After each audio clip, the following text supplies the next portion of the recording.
Shalom Bapak Ibu, Saudari yang dikasihi Tuhan. Jumpa lagi di dalam acara Persekutuan Keluarga hari ini. Kiranya kita semua pada hari ini didapati selalu bersuka cita dan selalu menikmati anugerah Tuhan di dalam kehidupan kita sehari-hari. Mari di pertengahan bulan Maret di tahun 2021 ini kita akan masuk di dalam persekutuan keluarga bersama dengan orang-orang yang kita kasih, yang kita sayang. Kita akan duduk bersama, memuji nama Tuhan, mendengarkan renungan, dan kita akan bersama-sama menikmati indahnya persekutuan bersama dengan keluarga dan Tuhan di hari ini. Sebelum kita masuk di dalam persekutuan keluarga pada hari ini, tidak salah kita akan membuka dengan satu pujian yang begitu ceria, yang mengingatkan lagi keberadaan Tuhan sebagai sobat kita. Ada satu sobatku yang setia.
Marilah kita memulai persekutuan kali ini.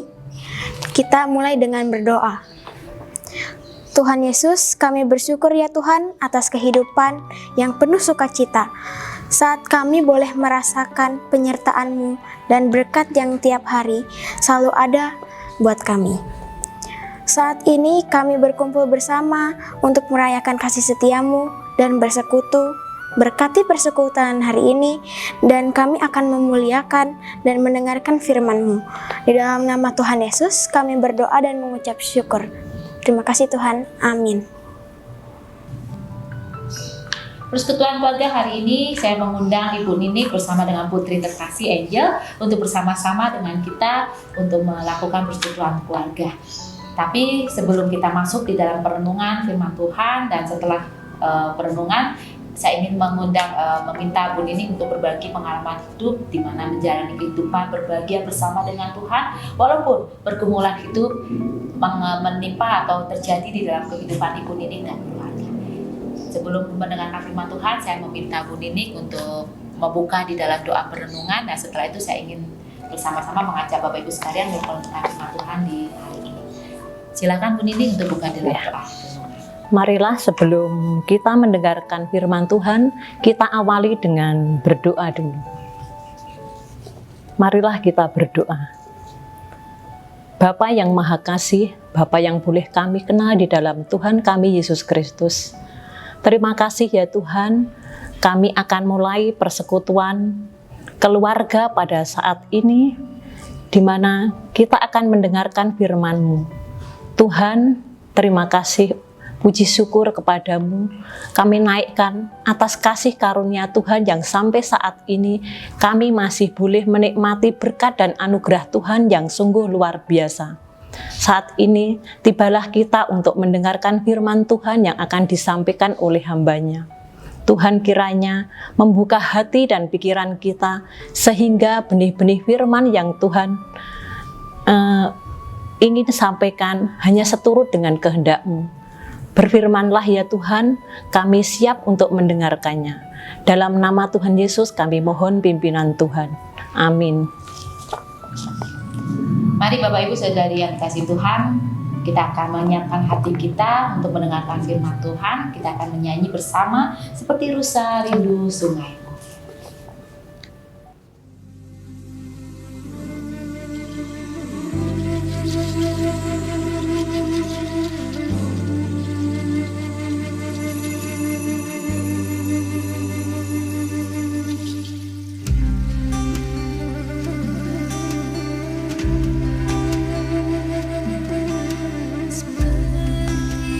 Rusa rindu, sungai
Mari Bapak Ibu Saudari yang dikasih Tuhan, di hari ini saya ingin mengajak Bapak Ibu Saudari, kita akan buka Alkitab kita akan membaca firman Tuhan dan kita akan bersama-sama merenungkan apa yang ingin Tuhan sampaikan kepada keluarga kita.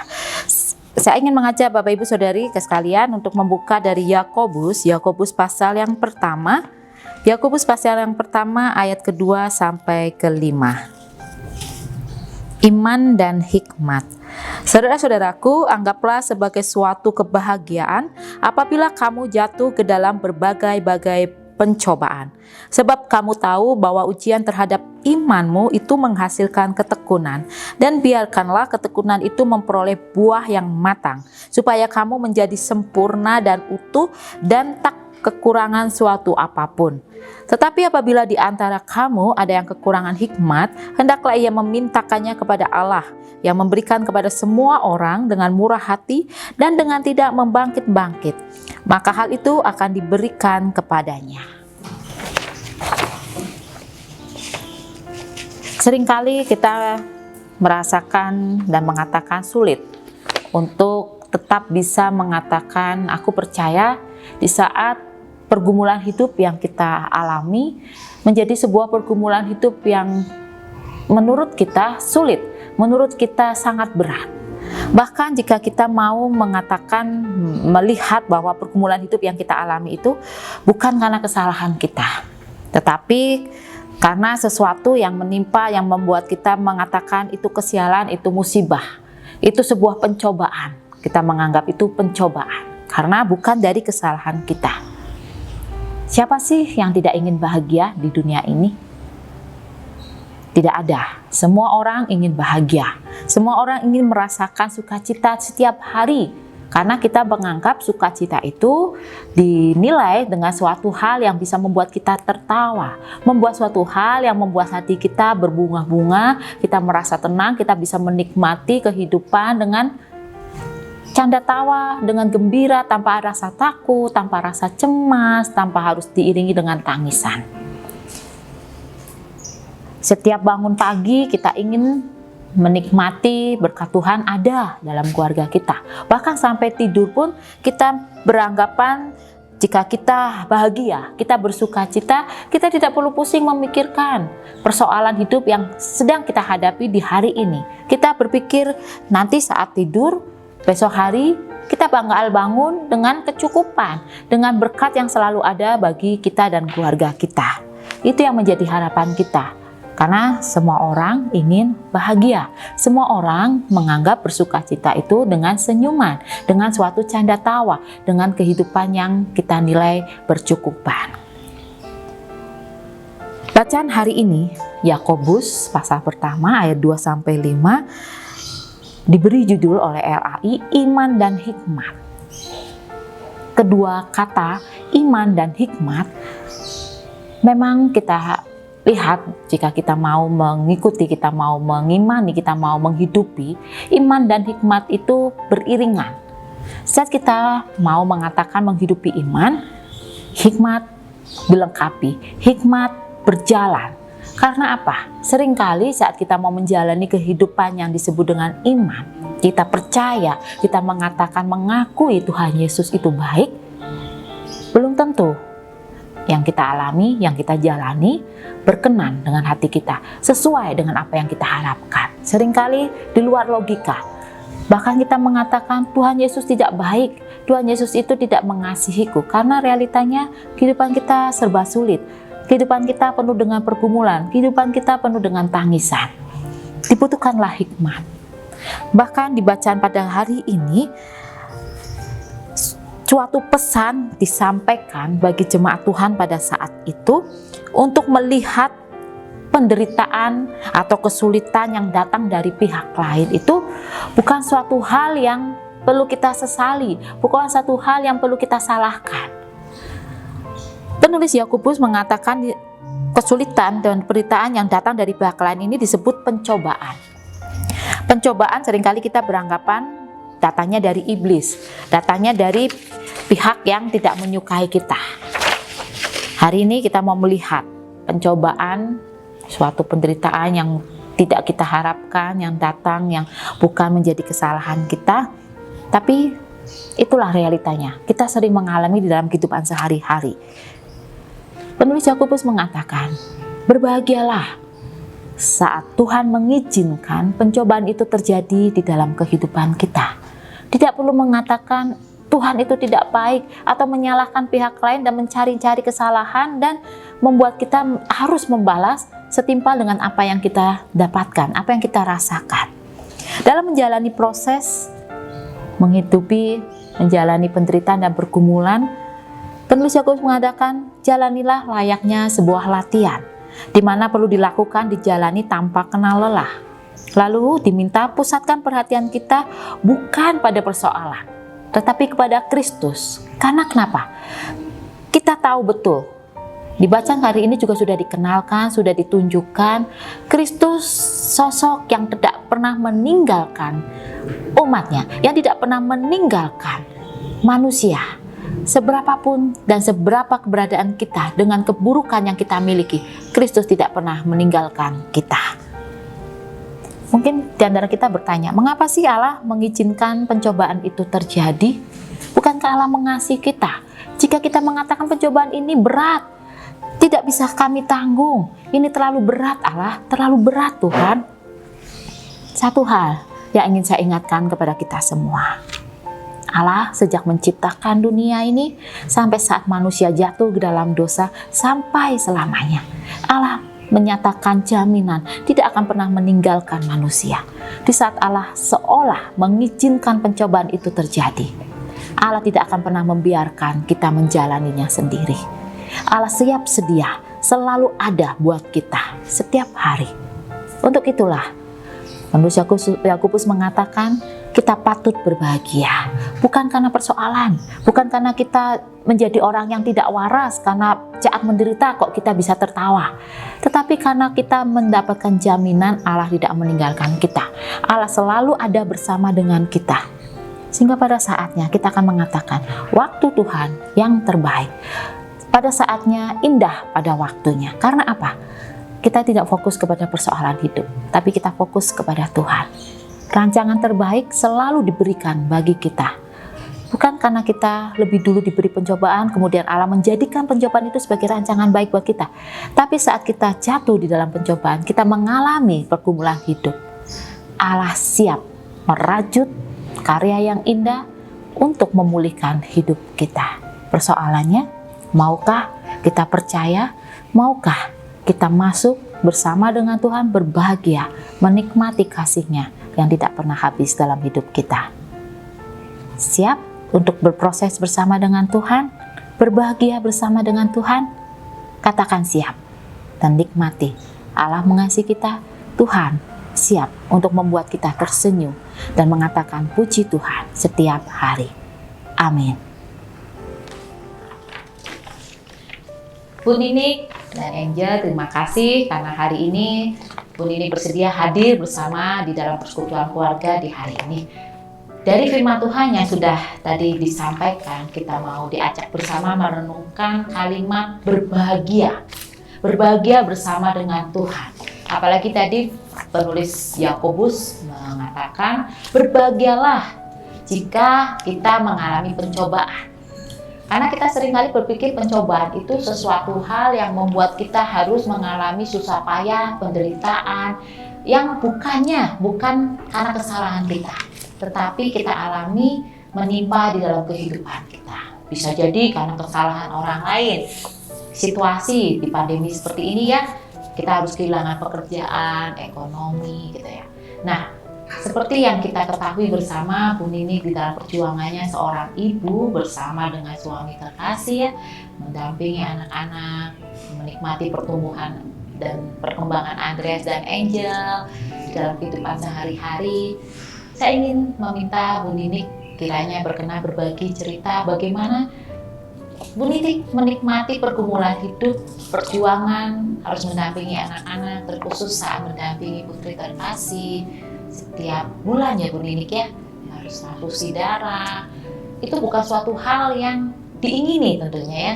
Menimpa Bu Ninik sesuatu hal yang tidak juga terjadi kepada banyak orang. Sehingga seolah Bu Ninik juga harus berjuang seorang diri atau mengalami pergumulan, yang merasakan penat, capek, bagaimana Bu Ninik merenungkan kalimat berbahagia bersama dengan Tuhan? Kiranya Bu Ninik boleh bercerita pengalaman di dalam kehidupan sehari-hari. Silakan Bu Ninik. Terima kasih Ibu Liana yang sudah mengundang kami untuk menceritakan tentang pergumulan kami di dalam mendampingi anak kami yang saat ini sedang sakitnya. Sudah sekira kurang lebih 8 tahun ya, saya mengalami pergumulan yang dianggap berat lah. Tapi saya percaya dan dengan penuh rasa tanggung jawab sebagai orang tua yang kami dimana harus berjuang untuk kesembuhan anak kami ya, dimana saya harus berjuang dengan berat hati tentu saja sebagai manusia biasanya. Tapi karena kami orang percaya yang percaya kepada Tuhan Yesus Kristus, dimana kami harus dengan semangat dan sukacita di dalam kami mendampingi pengobatan anak kami, tentu saja bukan hal yang mudah sebagai manusia biasa. Tetapi kami yakin dan kami percaya bahwa pertolongan Tuhan itu selalu bisa saya rasakan. Terus terang ya, sebelum saya terdiagnosa anak kami ya, waktu itu pergumulan berat ini sungguh saya rasakan dan merupakan beban yang sangat menderita di dalam keluarga saya. Saat itu kira-kira Angel umur 5 tahun ya Kak. Saya bolak-balik ke rumah sakit dan Tuhan belum kasih tahu terdiagnosa sakit apa ya anak saya. Yang jelas pergumulan itu menimpa saya dari bulan ke bulan, hari ke hari, bahkan dirawat sampai 13 hari. Saya sampai bertanya, Tuhan sebenarnya ini sakit apa? Kenapa sampai saat ini dokter belum pernah mengatakan ini sakit apa dok? Saya sampai gitu. Dengan berjuangnya dokter yang mengobati, dicek segala ini itu. Dokter tidak mau mengatakan kepada saya Kak. Terus terang saya dalam hati bertanya-tanya pada Tuhan, Tuhan sebenarnya anak saya itu sakit apa? Dengan berjalannya waktu belum juga diketemukan sampai sebulan itu Kak. Saya yang penting anak saya udah mengalami perkembangan yang udah agak lumayan lah. Dari panas yang berhari-hari nggak kunjung sembuh. Terus terang saya sakit dan saya ikut merasakan penderitaan ini. Kadang saya sampai, Tuhan saya harus bagaimana, dengan apa, sedangkan saat itu belum ada BPJS Kak, terus terang. Di dalam kondisi saya yang terpuruk dan dengan gaji yang sangat minimal ya, saya sampai gini, ini sampai kapan dok, kapan saya boleh pulang, anak saya sakit apa? Dokter belum menemukan saat itu, dokter anak, Bu, anak ibu kena cairan, ada cairan di dalam paru-paru. Saya udah dicek dokter di ruang, ternyata memang menderita TB. Dikirain diagnosa itu ya sampai di situ aja. Terus saya disuruh pulang dari hari yang ke-23 saya terus ini dikasih surat kontrol. Ya udah terdiagnosa TB, udahlah ibu harus mengalami pengobatan selama 6 bulan dan itu obat tidak boleh putus. Kalau ibu putus harus mengulang dari nol. Udah itu saya jalani. Betapa saya jalani itu selama 6 bulan. Dengan saya jalani ini, puji Tuhan, sampai saat ini dengan tuntas dan berkat pertolongan Tuhan yang saya rasakan, saya selalu kalau pagi sampai saya tulis, ini harus minum obat, jangan sampai lupa. Itu puji Tuhan berjalan sampai tuntas dan semua berkat pertolongan Tuhan. Saya merasakan sukacita yang luar biasa. Nah saat itu saya dikontrol yang belum ada dalam 6 bulan itu anak saya udah jatuh sakit lagi dan wajahnya pucat. Terus dokter suruh ini cek ini. Kenapa ya dicek HB selalu rendah. Saya konsultasi ke dokter anak dengan berbagai rumah sakit yang saya jalan. Dari sini dipindah ke sini, dari sini dipindah. Harus dengan berjuang. Bahkan saat itu dengan perjuangan yang berat. Kalau subuh saya harus udah berantri Kak. saat itu belum ada online, saat itu tahun 2014 nggak ada online kayak zaman sekarang dipermudah. Kalau subuh saya harus udah berjajar-jajar ngantri di sepanjang itu, bahkan sampai beli tiket antrian ada calo. Saya jalani demi anak saya. Tapi puji Tuhan saat itu saya menjalani dengan senang hati lah gimana pun untuk kesembuhan keluarga tercinta. Sedang waktu terus berjalan ya Kak, saya sampai nggak habis pikir setelah saya dihadapkan dengan dokter darah. Terus saya disuruh cek dengan cek biaya yang tentu saya tidak bisa terjangkau lah. Saat itu belum ada di cover BPJS, jadi saya harus menyiapkan yang namanya cek HB elektrovirusa. Itu biayanya 1.200.000 untuk mengetahui kondisi darah anak saya itu seperti apa. Saat itu juga saya langsung hasil lab saya bawa, dokter mengatakan anak ibu menderita talasemia. Aduh, saya juga awam ya, saya nggak tahu apakah ini penyakit apa dok. Saya konsultasi, akhirnya saya menemukan jawaban dari dokter. Terus apa yang saya lakukan dok? Saya sampai gitu. Ibu harus transfusi, dan transfusi ini harus dilakukan di rumah sakit saat itu di Hasan Sadikin ya. Dengan perjuangan berat saya ke Hasan Sadikin, belum tahu prosedurnya gimana, bisakah ini pakai jaminan. Saya tidak pernah berpikir sampai saat itu, saya nggak pernah memakai jaminan itu, karena saya pengen cepat terdiagnosa anak saya itu apa yang harus saya lakukan. Dengan seiring waktu saya langsung menemui dokter darah dengan dibuatkan perjanjian, namanya Dokter Susi. Dokter Susi langsung, ini anak ibu menderita talasemia dan ibu harus melakukan transfusi darah. Terus saya nanya, transfusi darah itu sampai kapan dok? Seumur hidup. Betapa hancurnya hati saya. Tuhan, rencana apa lagi dalam hidup saya? Ini apa lagi ya Tuhan? Saya nggak habis pikir. Saya manusia, istilahnya manusia awam. Saya harus melaksanakan transfusi ini seumur hidup. Dan bagaimana ini tuh perjuangan saya ya Kak, akhirnya saya jalan. Sampai di rumah bahkan secara nggak bisa pikir dengan logisnya, saya sering murung. Tuhan, ini penyakit apa? Malah saya sampai menghujat Tuhan, mana Tuhan keadilanmu? Kadang saya gitu, cobaan apa, dosa apa Tuhan sampai anak saya menderita penyakit ini. Dan dia bilang tidak ada obatnya. Tapi saya yakin, saya bawa dalam doa, Tuhan kalau memang ini diizinkan di tengah keluarga saya akan jalani. Dan dengan penuh sukacita saya mengalami pertolongan Tuhan hingga sampai saat ini kami boleh merupakan apa ya namanya semangat yang dari orang lain itu timbul. Dan saya teringat dengan firman Tuhan bahwa pencobaan yang kamu alami adalah pencobaan biasa yang tidak melebihi kekuatanmu. Itu saya pegang ayat itu. Tuhan akan saya jalani. Bahkan saya juga mengalami sukacita yang besar ini, semoga bisa menguatkan hati saya dengan berjuang ini itu demi keutuhan, demi kesehatan dan kesembuhan anakku Angel.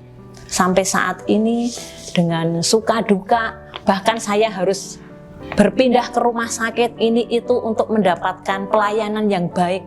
Tapi semakin hari saya mengalami berkat Tuhan.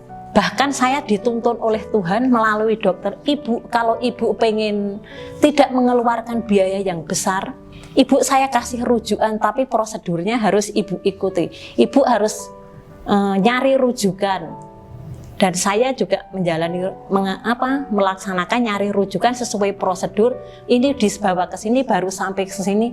Itu pun saya alami demi meringankan biaya untuk pengobatan Angel.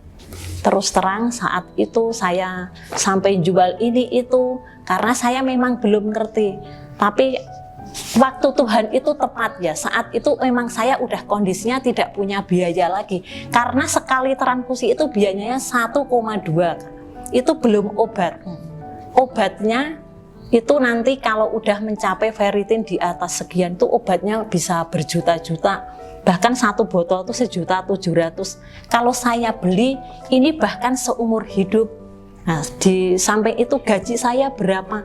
Rasanya kok menurut kemampuan saya tidak mampu Tuhan. Dengan pertolongan BPJS tadi, puji Tuhan sampai saat ini bisa tercover. Bahkan saya mengalami pergumulan dengan sesama penderita talasemia. Di situ saya dikuatkan. Dan di situ ternyata banyak banget. Saya jadi di situ bisa merenungkan Tuhan, ternyata saya ini tidak sendiri. Jadi di situ saya juga merasa kuat ya Kak. Tuhan itu ternyata ngasih penderitaan ini bukan hanya saya sendiri. Ternyata masih banyak teman-teman angel yang seperti itu, dan di situ sudah menemukan komunitas, ada organisasinya sampai sekarang, dan kita tidak putus-putusnya kasih info tentang pengobatan, tentang prosedur ini itu sampai saat ini boleh kami rasakan, dan semua itu berkat karya Tuhan dan berkat kasih Tuhan kepada kami, sehingga kami boleh merasakannya dengan pertolongannya yang luar biasa. Dan sampai saat ini kita menjalani transfusi darah dengan ikhlas. Sebelumnya saya pernah konsultasi, apa yang saya lakukan, pernah ke dokter luar negeri ini itu, bahkan disarankan yang namanya transplant sungsum dengan biaya yang 3M. Saya sempat kaget, walaupun saat itu melalui karya Tuhan ya, melalui utusan Tuhan, ada orang baik sama saya. Ibu sing legowo, kalau mau anak ibu saya kasih solusi gimana pengobatan di luar negeri. Tapi sebelumnya saya pernah konsultasi dengan dokter Singapura ya Kak. Kok rasanya yang saya lakukan kok merasa berat, dan bahkan saya ditanya ini itu yang harus dicek DNA ini itu. Saya bukannya nggak mau, bukannya menolak rezeki itu, tapi saya merasakan resiko ini nanti menjamin enggak. Dan sampai saat ini saya langsung dengan tegas menolak, enggak. Bahkan saya harus melibatkan beberapa orang, harus mengambil transplant dari orang tua, kakak, saudara ini. Kan itu lebih merepotkan. Jadi saya cuma hanya berdoa, Tuhan, kalau emang saya menjalani transfusi darah aja, biarlah saya jalani. Toh anaknya saya juga ditanya, adik kalau mau pengobatan ini itu, adik kira-kira mau enggak? Tidak, Ma. Tidak, soalnya di sana itu juga nggak hanya sebulan, dan di sana itu 3 bulan Kak. Itu pun dioper ke Malaysia atau Thailand. Saya langsung dengan tegas, bukannya saya menolak penawaran Bapak ya saat ini. Mohon maaf, saya menjalani aja dengan transfusi darah yang harus saya lakukan sampai saat ini. Akhirnya puji Tuhan, dan berkat kasih setia Tuhan sampai saat ini Angel diberi kekuatan, kesehatan, bahkan diberi kehidupan yang luar biasa lah. Walaupun kadang sakit penyakit masih dirasakan, pengaruhnya ke limfa ini itu saya jalani. Pokoknya saya tetap semangat, saya beri dukungan kepada anak saya Angel, harus semangat nak, kamu pasti bisa bersama Tuhan, dan serahkan semua ini pada Tuhan. Mohon pertolongan Tuhan. Nah, disitulah kami merasakan sukacita yang luar biasa, ternyata melalui sesama, melalui kasih penyertaan Tuhan yang ada di dalam kehidupan ini, kami boleh senantiasa dikuatkan oleh Tuhan dengan mengikut dan berdoa. Kita pasrah bukan berarti pasrah begitu aja, tapi tetap berupaya dengan semangat. Dan bahkan Angel pun sampai saat ini, walaupun berhubungan dengan teman kadang merasa minder, tapi kita yakin nak, pokoknya percaya bahwa Tuhan menolong di setiap hidup Ani atau Angel yang sampai saat ini dengan sukacita melayani Tuhan. Bahkan dia juga sering bersyukur, Tuhan nggak apa-apa kalau memang ini harus dijalani. Dan saya juga sebagai orang tua selalu memberikan support, semangat. Adik, pokoknya ingat, selalu berdoa dan pasrah Tuhan. Pertolongan Tuhan pasti indah pada waktunya. Hanya itu kekuatan yang bisa saya kasihkan kepada anak saya. Dan saya yakin orang yang menantikan Tuhan mendapat kekuatan baru. Mereka seumpama Raja Wali yang naik terbang dengan kekuatan sayapnya. Mereka berlari dan tidak menjadi lesu, mereka berjalan dan tidak menjadi lelah. Itu firman Tuhan yang saya pegang di dalam sukacita kami mendampingi transfusi Angela sampai saat ini. Terima kasih, hanya itu yang bisa saya sampaikan. Mohon maaf kalau ada kekurangan dan bahasa kami yang kurang berkenan. Terima kasih, Tuhan memberkati. Saya pribadi tidak bisa mengatakan apa-apa karena memang penderitaan yang bukan karena kesalahan kita, persoalan hidup, pergumulan yang kita alami bukan karena perbuatan kita, seringkali membuat kita bertanya-tanya mengapa ini terjadi. Tetapi dari kesaksian hidup yang disampaikan oleh Bu Ninik, kita mau belajar di dalam dinamika kehidupan, menikmati pergumulan hidup dalam sehari-hari mungkin membuat kita bertanya-tanya. Tetapi kita mau belajar, hari ini mau diingatkan kembali, berbahagialah di saat pencobaan itu terjadi karena kasih Allah berlimpah-limpah. Kasih Tuhan selalu ada dan menyertai hidup kita, sehingga kita mampu berbahagia di dalam penderitaan kita. Setiap hari pertolongan Tuhan selalu ada dan tidak akan pernah lepas di dalam kehidupan kita. Jemaat yang dikasih Tuhan, Bapak Ibu Saudari, apa pergumulan yang Anda alami hari ini? Katakan kepada Tuhan. Mungkin kita bertanya-tanya, tetapi fokuslah kepada Tuhan, carilah Tuhan, mintalah hikmat untuk apa yang harus kita lakukan di dalam kehidupan kita. Tuhan akan tepat waktunya untuk menolong kita. Selamat bergumul, selamat berjuang, dan selamat berbahagia. Karena Tuhan selalu ada bersama dengan kasih setianya bagi kita. Mari saya ingin mengundang Angel untuk bergabung bersama dengan Mama di sini. Mari Bapak Ibu Saudari yang dikasih Tuhan, saya ingin berdoa bagi kita semua. Pergumulan apa yang sedang kita alami, kiranya tidak membuat kita patah semangat, kiranya tidak membuat kita tidak mempercayai Tuhan, tetapi membuat kita semakin meminta hikmat kepada Tuhan dan menikmati kebahagiaan yang akan Tuhan berikan. Mari Bu Ninik dan Angel, saya ingin bersama-sama kita berdoa ya. Mari kita berdoa. Tuhan Yesus, sampai hari ini mungkin kami masih mengajukan pertanyaan-pertanyaan, mengapa ini terjadi? Mengapa kami harus menderita? Apa salah kami? Apa dosa kami? Mengapa Tuhan meninggalkan kami? Kami tidak meminta Tuhan untuk Tuhan memaklumi apa yang kami katakan ini. Tapi kami akui Tuhan di hadapan Tuhan. Pergumulan yang sedang kami alami hari ini membuat kami merasakan kepayahan, membuat kami merasakan ketakutan. Mungkin yang terburuk kami pesimis dengan masa depan kami. Tuhan Yesus, biarlah persekutuan keluarga pada hari ini boleh memberikan semangat kembali kepada kami, mengingatkan kembali kepada kami. Ini bagian dari Tuhan pakai untuk memberikan sapaan kembali kepada kami. Di dalam pergumulan hidup yang kami alami, persoalan hidup yang kami jalani, kiranya kami boleh tetap memiliki pengharapan. Biarlah kami boleh mengatakan kami berbahagia karena kami tahu kami boleh menyadari kembali keberadaan Tuhan di dalam hidup kami yang tidak pernah meninggalkan kami sedetik pun. Biarlah Tuhan di dalam pergumulan kami, Tuhan mau menolong kami, tetap terus memberikan hikmat, bahkan di saat kami merasakan keterpurukan yang sangat dalam, seolah-olah kami merasakan tidak tahu apa yang harus kami lakukan. Kiranya Tuhan mau tetap berkenan, memberikan hikmat, menolong kami. Bahkan Tuhan mau menegur kami dikala kami merasakan putus asa dan mulai gelap untuk tidak lagi melanjutkan kehidupan kami. Tuhan Yesus, kami mau serahkan kehidupan kami, pergumulan kami, dan terkhusus bagi keluarga Bu Ninik, Angel, Andreas, dan suami terkasih dari Ibu Ninik. Biarlah Tuhan mau menolong setiap kami, pergumulan apapun di dalam hidup kami. Tuhan ada dan Tuhan selalu bersama-sama mengatasi, bersama-sama berjalan bersama dengan kami. Di dalam nama Tuhan Yesus kami berdoa dan mengucap syukur. Amin.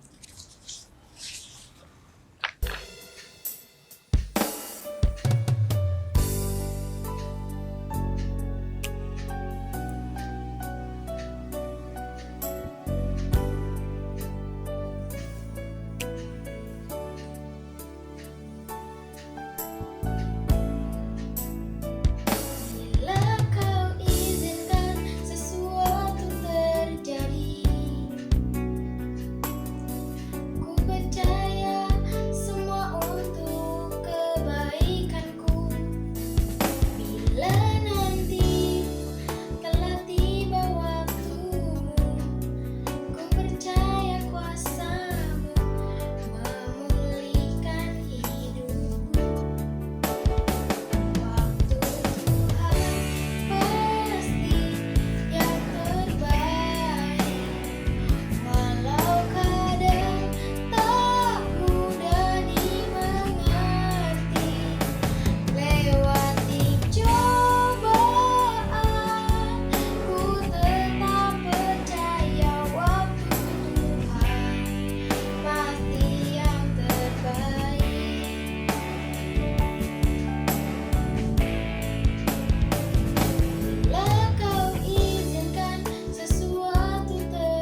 saja